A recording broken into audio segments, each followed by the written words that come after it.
Guys, welcome back to the channel. Friday the 13th is today.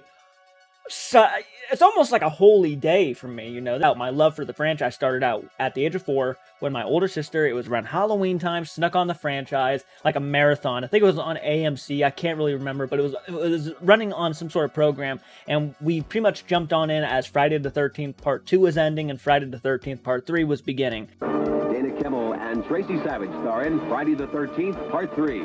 Next. So Friday the 13th Part 3 was the first ever horror film I ever watched as a kid. And in general, altogether, it was the beginning of my love for the horror genre. So it's always held a deep personal place in my heart. You guessed it, today we are going to be ranking the Friday the 13th franchise from my least to favorite, and I will be including some fan films.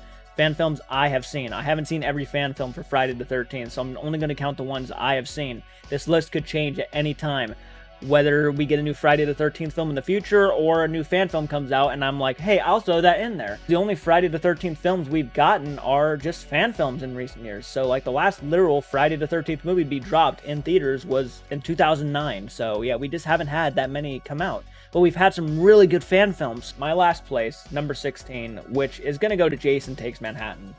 For obvious reasons, this film is just boring. It's so boring, and I have fun with every film in the franchise, but I gotta say, the one I have the least amount of fun with has to be Jason Takes Manhattan. He's on a boat for practically the entire movie. The characters are besides like one or two, not very memorable at all.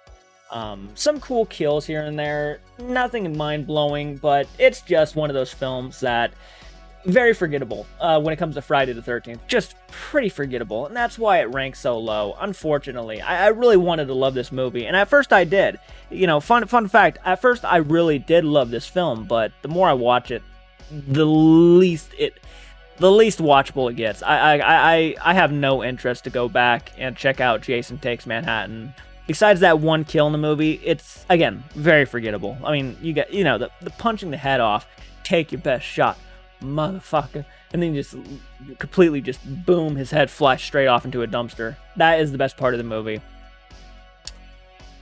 When it comes to number 15, I've gone back and forth between these two a little bit because I like them about as equal. I mean, they certainly both have their flaws, but they certainly both have their ups too. But I'm going to give number 15 to Jason Goes to Hell. And the reason why I actually like Jason Goes to Hell a little bit more than Jason Takes Manhattan is because, yeah, it's more weird than Takes Manhattan. It's a bit more out there.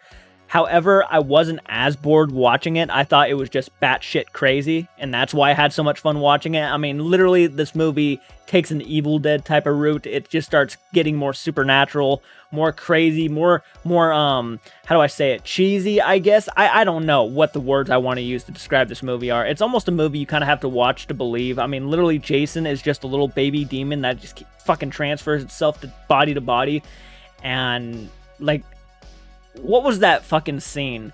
That weird fucking scene where he's literally shaving somebody before he possesses their body. I don't know. You would think because he's Jason Voorhees, he wouldn't care what he looks like, but oh my goodness, apparently he does, and he's literally shaving this man's face and then possesses him. I guess he wanted him to look somewhat decently attractive before he has to put his lips on it.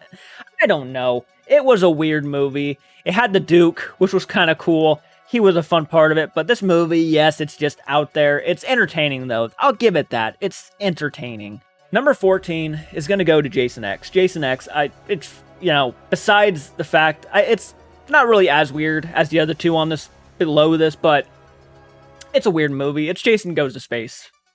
There's some cool kills in this. Some pretty shitty CGI.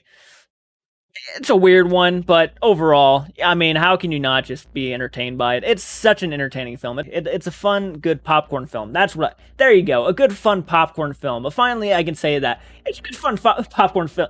Fucking whatever. 13 is, I think, our first fan film, which is Never Hike Alone in the Snow. In fact, I really enjoyed the performances, the acting, the direction they're taking with the franchise of Never Hike Alone. I gotta say, The reason why it's a little bit low on this list is because it's pretty short. There's not much to it. It's a fun time, though, I gotta say, and it is on YouTube, so I'll leave the link in the description.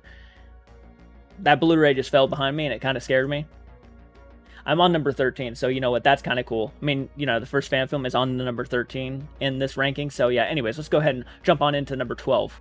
At number 12, we have another Friday the 13th fan film, Jason Rising, which I think is a sequel to Friday the 13th, the final chapter. I think it's a sequel to that. It's been a while since I've watched this fan film, but overall, it had a really cool plot twist with Pamela Voorhees being a killer. Like, she came back from the dead like Jason and was running around and killing people. I like that twist. I like a lot of the things that this film did. I like that it stuck with the Ted White version of Jason, which is my personal favorite Jason. We'll get to Friday the 13th Part 4, so don't worry about that, but I thought this was a good, fun time. Number 11, I'm going to go ahead and give it to the 2009 Friday the 13th remake. I think it's a more fitting film for this franchise and this ranking now, more so than it was back then. I would have had it lower on this list because I didn't like it at first. It's one of those remakes that got better over time. I would say it definitely got better over time. I've seen the movie probably about 4 or 5 times now, and there's still certain things I don't like about it. I don't like the fact that Jason took a hostage. I don't like that. That's weird to me. I do like the idea, though, that Jason has like an underground bunker kind of crawl space area between the camp. I thought that was a very unique way that would describe on how, or explain how Jason would get around the camp so fast. I mean, that is a cool idea. I liked that a lot. The fact that he's a hunter, he's a survivalist, is a cool concept. So there's certain things that grew on me, and of course Derek Mears as Jason is just a mind-blowingly good choice to play Voorhees. I just think, yeah, perfect casting. I think we're on number 10. I don't know anymore, but number 10 is going to go to probably my biggest guilty pleasure of this entire franchise, and that is Part 5, A New Beginning. It is so dumb. It's so dumb. And yes, it's a copycat Jason. There's no Jason Voorhees in this movie. Well, there is, but he's like more of a fucking flashback character more than anything. He's just a figment of Tommy Jarvis's imagination. Thing is so corny and cheesy. The one-liners, me and Lane, my buddy Lane, quote this film all the time. We love quoting that one scene between Vic and I think his name is Charlie. Whatever his name is, the bigger kid who eats chocolate bars. I can't remember his name off the top of my head. He's like, leave me alone. And later on, when you're hungry, you can have it. And he chops the chocolate bar in half, and he's like, well, if that's the way you feel, then forget it, Vic. Just forget it. But I really think you're out of line. And well, if that's the way you feel, forget it, Vic. Just forget it. But I think you're really out of line. And Vic just fucking axes this guy. So many funny moments. Tommy Jarvis is like a black belt in this movie. I don't know. I think he gets better later on in the franchise when we recast him and everything. So, yeah. Probably the biggest guilty pleasure ever. Number 9 is Freddy vs. Jason. I decided to put it on this list. I wasn't going to at first, but it has Jason. So, Freddy vs. Jason. Fun. Good. Robert Englund's awesome. The guy who played Jason might be my least favorite Jason. And overall, I thought, if you're going to handle a Freddy vs. Jason movie, you chose a pretty decent storyline. I mean, the fact that these kids are all like at a psych ward because they are afraid of Freddy and they're keeping them away from society because they're afraid that if they spill the fear of Freddy or like talk about him and gossip, that he will have the power to come back and wreak havoc on Elm Street again. I actually think that is a very creative idea, and that the fact that Freddy has to use Jason to kind of have to stir that fear up again to bring himself back was a neat idea. It was a good way to bring Jason into the Elm Street universe. I think they could have executed it better. The fight scenes between Freddy and Jason are a lot of fun to watch. I mean, crazy. I mean, you literally have Jason punching this guy and he's like flying over like 50, almost 100 feet in the air and landing on the ground, shooting torpedoes at Jason. I mean, how can you not just get sucked into the action between two of the most iconic, if arguably the most iconic slashers in history? Number 8, we have Roseblood, a Friday the 13th fan film. Now, Roseblood is pretty much it's not pretty much, it is the sequel to Friday the 13th Part 7, where it pretty much continues with Tina being taken by an agency who, the profession at Crystal Lake, like researching Tina's powers and other people who might have psychic abilities. And they bring in a little character named Rose, who might be Tina times like 20. And they bring her in and Tina, and they want to use both of their powers to bring Jason to the facility so they can try to control Jason, which I thought was like, wow, what an interesting way to take that character, because like that's not really that far off. The United States government would want to take control of an immortal. I mean, how would you not? I mean, like, seriously, you would have you would never lose. Returning actors coming back to play the characters that they played in Part 7, which was a lot of fun too. Dr. Cruz, I mean, seriously, you had a ball making this thing, and it was a ball to watch. And I gotta say, the last, like, 15 minutes of this, some of the best Jason moments ever in Friday the 13th history. I thought they built him up so well. Continuing with the fan films, and I think this is the last fan film on this list, which is Never Hike Alone. Never Hike Alone, I couldn't believe how much I loved watching this thing. It has a great Jason, Ghost Jason, coming back, and you have this single guy who is literally walking through the woods with a camera and filming Crystal Lake, and then he stumbles upon Jason. And they had the idea of doing a found footage kind of style for Friday the 13th, but they actually did it here, and I think this is like the best way to do it. Out of all the fan films, this is one I think I would have ranked up there with the original franchise as one of the best Friday the 13th films of all time. Like, if this was a part of the franchise, I would, like, I already love it the way it is. It's a fan film, but god damn, it shouldn't be. It shouldn't be. It almost should be a film in this franchise, is how much I love Never Hike Alone. So yeah, had to give it to Never Hike Alone. Wow, wowzers. Number 6, I think, is the one film in this franchise that I think personally gets more hate than it really deserves. Friday the 13th Part 7, The New Blood. Freaking love this film. It was our introduction into Kane Hodder as Jason, and man, with when he shows up first time and he has that skull-like face and skull-like body, the chains around him, you literally were... most fans, I have no doubt, were just jaw-dropped. This guy looks like a badass, and he puts in the work. He is a beast in this movie. Yeah, it's fair to say that this is one of the most watered-down Friday the 13th films out there. I mean, the director literally said the studio raped his movie, which is one hell of a statement, and it is true, because they went in there and they took out any amounts of gore that would have made this film so much more memorable than just the version we got. It took away some of the substance. And when I say that, a lot of the substance that would have made this film probably top 3 tier. Coming in up next is the original Friday the 13th. And at first, Part 7 was above Friday the 13th. But I've watched Friday the 13th recently, and I gotta say, I definitely love this film. It's boring in some cases, it's a slow burn in some cases, but I think that brings out a little level of charm with this first film introduction to the franchise. I like that it's not Jason starting out. I like that Pamela Voorhees is probably the most underrated and unappreciated slashers out there. She's overshadowed by Jason, which is a shame in some cases, because I think Pamela's character in the first Friday the 13th is haunting. I would even go as far as saying that scarier than Jason in a lot of cases, because she has more personality.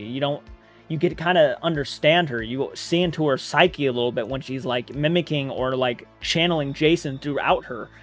There is something chilling about that. I mean, it's basically Norman Bates just reversed. It's insane. And her performance, Betsy Palmer, is just top tier performances of the franchise, if not one of the best slasher performances of all time. Up next is easily one of the, if not the most enjoyable film of the entire fucking franchise. And that is Friday the 13th, Part 6, Jason Lives. Pretty much parroting and becoming a spoof of Friday the 13th, but still containing that Friday the 13th atmosphere and level of terror, and being still a great Friday the 13th film, even knowing it's parodying itself. Kudos to the director for coming in after Friday the 13th Part 5, which I, yes, still enjoy, but yes, coming in and trying to fix the franchise, making it fun, making it enjoyable for fans again, doing something new and creative,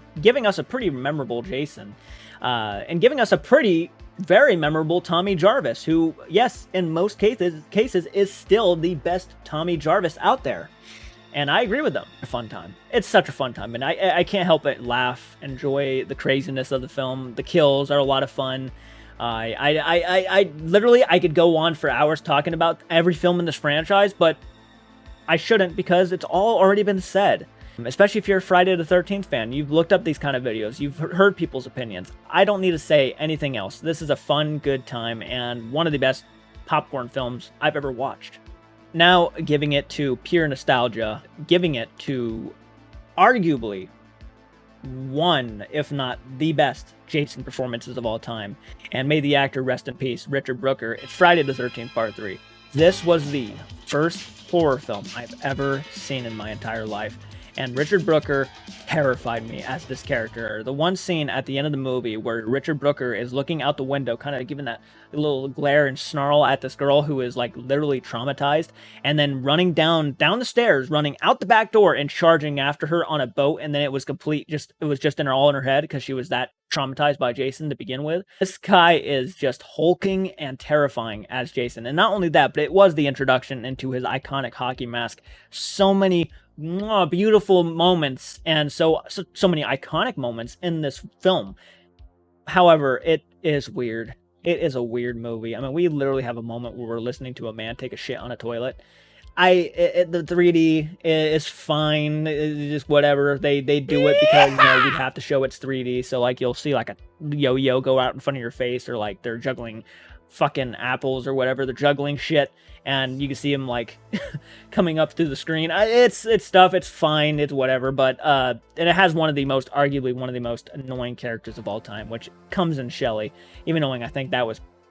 He's fine for what he's doing. I have nothing against the actor, obviously. The guy was, you know, doing the role he was given, so. We're getting close to the end, but coming in at number 2 is Friday the 13th, Part 2. Friday the 13th, Part 2, I think is the scariest film in this franchise, arguably, because number 1 is actually the scariest, but this one is one of the scariest, and it has one of the most creepiest versions of Jason, which is the sackhead Jason. But this one has a lot of that campfire feel. You know, campfire, we're eating marshmallows around the campfire, talking about the Jason Voorhees who died at the lake and is now roaming the lands as a wild man who lives off of it. And he's going around killing trespassers. I mean, the opening itself is a pretty ballsy opening because they kill the main character of the first film, Alice, in it. And I used to have a crush on Alice, by the way. I really did. And I kind of still do, but they killed her off in the beginning, and people didn't know where the franchise was going to go. It was like one of those like, whoa, they really just did that, because, you know, Alice was supposed to be, you know, in our heads, that character who we were going to like continue to go on the journey with, but no Jamie Lee Curtising here. That last act, I mean, oh my goodness, possibly the best Jason chase of all time. Love it, love it, love it. That's why it's part 2. Part 2 is number 2, because good God, it's just a lot of creepy. Number 1 is no surprise. Number 1 to me is the best sequel in this entire franchise, and that is Friday the 13th, Part 4, the final chapter. It has great writing, it has good characters, the Jarvis family are likable, the story is simple but yet effective, it has a good opening, it has a good ending, and if they ended the franchise there, it would have been perfect. And you have easily, in my personal opinion, the best Jason of the entire franchise. He's scary, he's mysterious, and yeah, probably one of the best face reveals of the entire franchise. Probably right next to Part 7, which has probably the best face reveal for Jason, but has one of the best face reveals of all time. And the opening really sets the mood because it just goes through all the films in the franchise previous, so Part 1, 2, and 3, and talks about how Jason is still out there. I mean, to me, this is like what I love about horror films, slasher in general, coming at 100%. Every time I watch this film, it gets better and better and better. I discover things I didn't see at first, and it's one of my favorite films of all time. I love it. And I do love Ted White, and I think he's a phenomenal Jason, and I love the look of him. He's not overly done. He's kind of like Michael Myers, you know, he doesn't have like a coveralls or anything, but he has like his own specific, like if they went with this look the entire time, I would have been okay with it. The green shirt and the brown pants. I think that is very specific and very simple and effective. It has some great kills in it, some phenomenal kills. I mean, whether it's the fucking harpoon gun to the crotch, or it's Jason shoving a corkscrew into the guy's hand, Crispin Glover's crazy, weird dance. I mean, so many memorable moments from this film that made it feel like a standout.